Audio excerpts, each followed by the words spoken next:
കൂജന്തം രാമ രാമേതി മധുരം മധുരാക്ഷരം ആരുഹ്യ കവിതാശാഖാം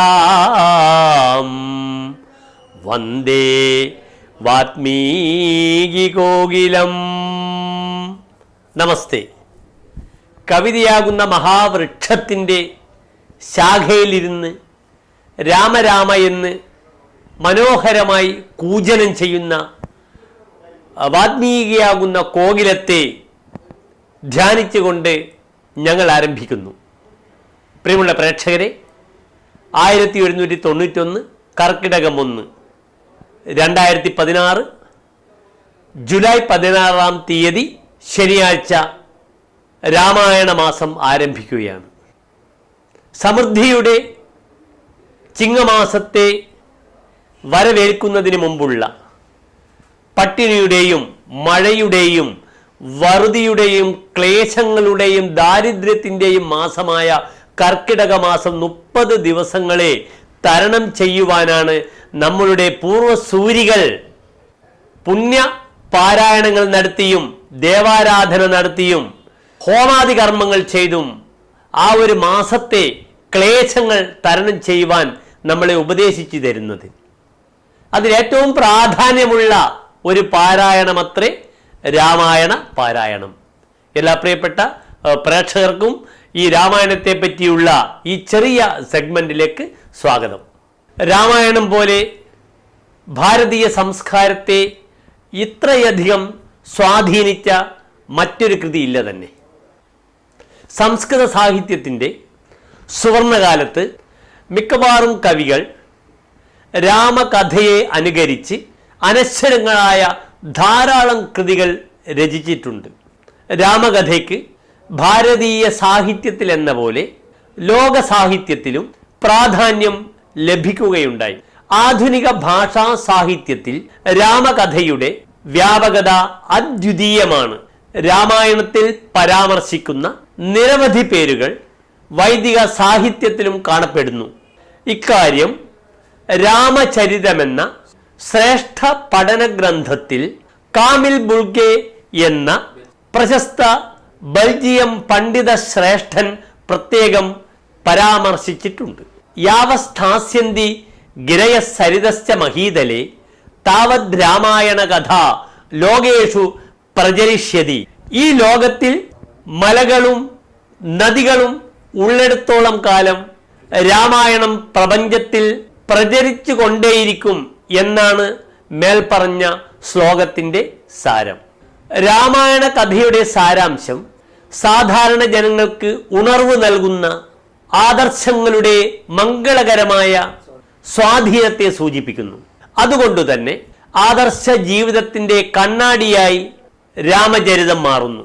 കേവലം ഒരു കഥ പറയുക മാത്രമല്ല, മറിച്ച് ആദർശവാദത്തിൻ്റെ ഭാവനയുടെ മായാത്ത മുദ്ര ഓരോ കഥാപാത്രങ്ങളിലും തുടിച്ചു നിൽക്കുന്നതായി നാം കാണുന്നു. ദശരഥ മഹാരാജാവിൻ്റെ പുത്രവാത്സല്യവും രാമന്റെ പിതൃഭക്തിയും കൗസല്യാദേവിയുടെ പ്രത്യുൽപ്പന്നമതിത്വവും ഭരത ലക്ഷ്മണന്മാരുടെ ഭ്രാതൃസ്നേഹവും സീതയുടെ പാതിവൃത്യവും ആഞ്ജനേയരുടെ സ്വാമി ഭക്തിയും തുടങ്ങി ഏതേതു കഥാപാത്രങ്ങളിലാണ് ഭാരതീയ സംസ്കാരത്തിൻ്റെ ആദർശ രൂപങ്ങളുടെ ഉജ്ജ്വലവും ഉദാത്തവുമായ മാതൃക കാണാത്തത്? കേവലം ഒരു ക്രൗഞ്ചപക്ഷിയുടെ ശോകത്തിൽ നിന്നുണ്ടായ ശ്ലോകമാണല്ലോ ആദികാവ്യമായ രാമായണം. മാ നിഷാദ പ്രതിഷ്ഠാം ത്വമഗമ ശാശ്വതീ സമാഹ യത് ക്രൗഞ്ചമിഥുനാദേകമവധീഹി കാമമോഹിതം. കാമമോഹിതരായ ക്രൗഞ്ചപക്ഷികളിൽ ഒന്നിനെ വേടൻ അസ്ത്രമേത് നിലം പതിപ്പിച്ചപ്പോൾ സ്വപതിയുടെ വിയോഗത്താൽ വിലപിക്കുന്ന എണപക്ഷിയുടെ വ്യഥ കണ്ട് ദുഃഖിതനായ വാത്മീകിയുടെ പ്രസ്തുത ശാപവചനങ്ങളാണ് ലോകത്തിലെ തന്നെ ആദികാവ്യമായി രൂപപ്പെട്ടത്.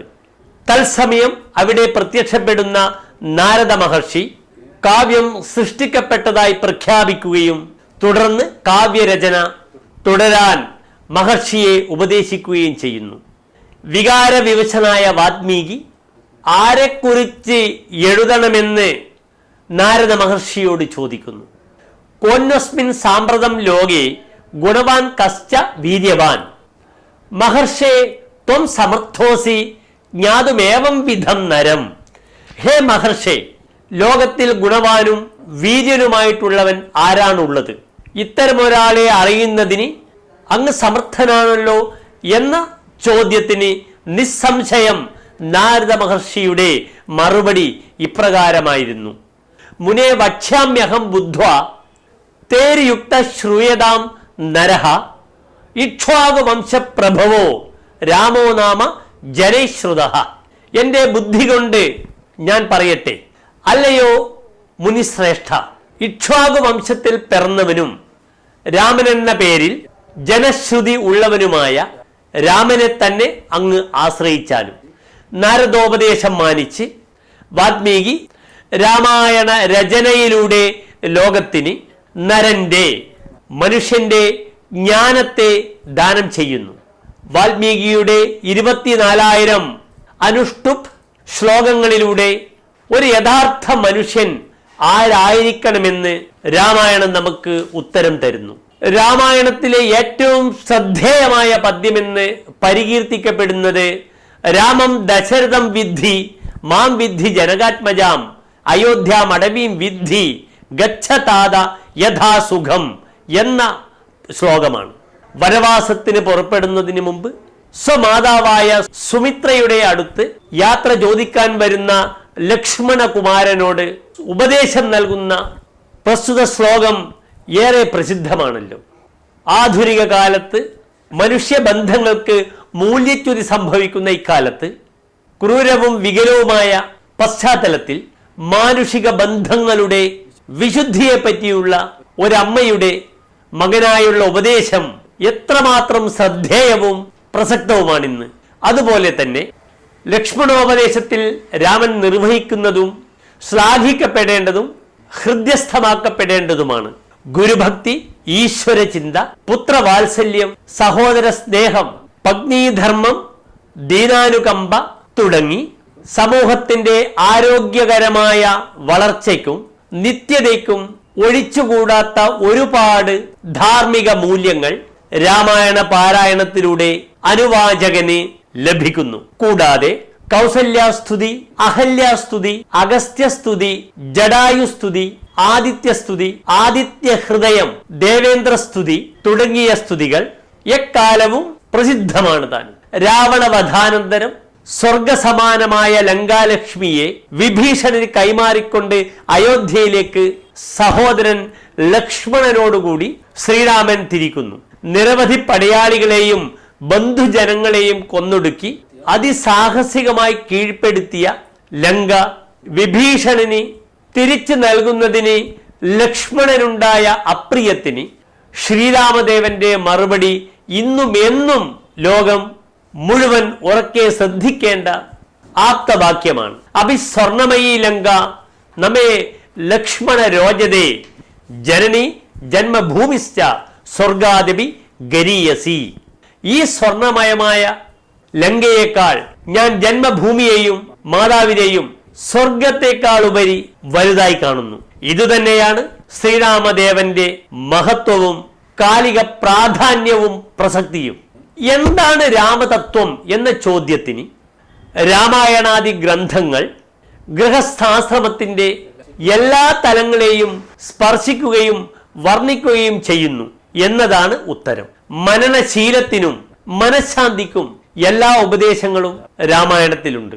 അതെല്ലാം ഗൃഹസ്ഥാശ്രമികൾ അറിയേണ്ടതും പഠിക്കേണ്ടതുമാണ്. രാമായണത്തിൽ മുങ്ങി രമിച്ച് അനർഘങ്ങളായ മുത്തുകളും ഉപദേശങ്ങളും കോരിയെടുക്കുക. അങ്ങനെ ജീവിത സാക്ഷാത്കാരം കൈവരിക്കുക. ആകുലവും കലുഷവുമായ ഈ കാലഘട്ടത്തിൽ അതിലൂടെ മാത്രമേ ശാശ്വതമായ ശാന്തി കൈവരിക്കാൻ നമുക്ക് സാധിക്കുകയുള്ളൂ. രാമായണ കാവ്യത്തെ ഒരു ചെറിയ ശ്ലോകത്തിലൂടെ ആചാര്യന്മാർ ക്രോഡീകരിച്ചിട്ടുണ്ട്. പ്രിയമുള്ള പ്രേക്ഷകർ അതുകൂടെ ശ്രവിച്ചാലും. പൂർവം രാമതപോവനാധിഗമനം ഹത്വാ മൃഗം കാഞ്ചനം വൈദേഹീ ഹരണം ജടായുമരണം സുഗ്രീവ സംഭാഷണം ബാലീ നിഗ്രഹണം സമുദ്രതരണം ലങ്കാപുരീ ദാഹനം പശ്ചാദ്രാവണ കുംഭകർണമഥനം ഏതദ്ധി രാമായണം. ശുഭമസ്തു. ശ്രീരാമജയം.